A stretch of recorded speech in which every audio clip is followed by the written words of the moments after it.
All right, for more on President Tinubu's call for review of security operations amid call for the creation of state police, a liaison director for MDAs and security agencies in Plateau State, Zifion Crisantos, joins me on the news from the nation's capital, Abuja, via Zoom. Good to have you join us, Mr. Crisantos. Thank you very much, Precious, and thank you, viewers and fellow Nigerians. So I know you're in the nation's capital now, but just give us a general idea of what the security situation in Plateau State is now. Sometime in the year we had reported attacks, even sometimes last year as well. But what's the situation now? Okay, thank you very much. I'm excited to share my thoughts regarding this subject matter. Plateau State has had its own share of insecurity.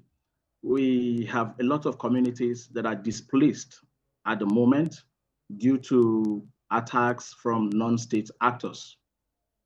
A lot of communities we have communities in Garga, which is a Kanam local government. We have communities in Mangu. We have communities in Bokos local government where several persons in hundreds have been killed, and a lot of them in their numbers displaced with nowhere to go.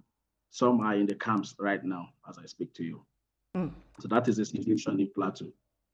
So the president is now calling for, I mean, not the first time he's calling for a review of the security operations. What do you think the missing link is? He's asked that the security operations should be scaled up. Earlier on in the year, he also asked that security agencies and military should change their strategy. Okay, thank you very much. If there is one thing that is very interesting is the president's speech, which he said that he emphasized the need for creation of state policing. And in his remarks, he said that state policing is an urgent necessity. And I would like to see him demonstrating that strong political will that would ensure that the initiative moves from policy dialogue to actionable implementation, encouraging strong trust among citizens as well as security agencies. So let's see him move into action.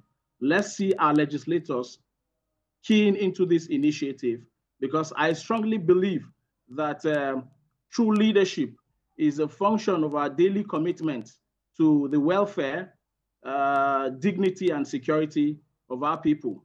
So, Mr. Crisantos, would that be a responsibility of the president? Wouldn't that be the responsibility of state governors to begin to lobby? They are the ones who, I don't want to use the word oversee, but some of these lawmakers at the National Assembly are from different states. I mean, the governors, especially those who have experienced attacks in their state, should be, lobbying their lawmakers at the moment, and not necessarily the president. He would just sign what is put on his table. Okay, thank you very much, Precious.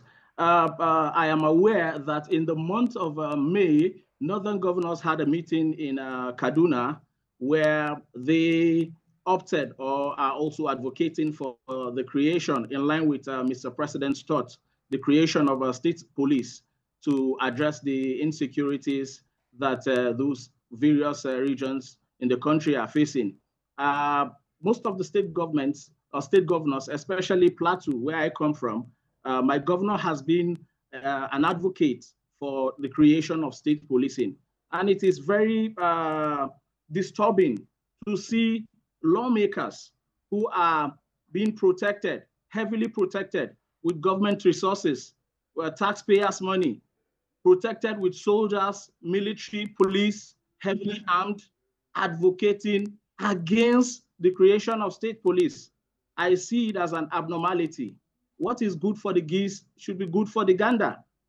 You cannot protect yourselves with AK-47 and then come to say that if state police is established in those states, you do not trust governors, that the governors would use those state police as instruments to rig elections. We are not talking about elections. We are talking about the next generation.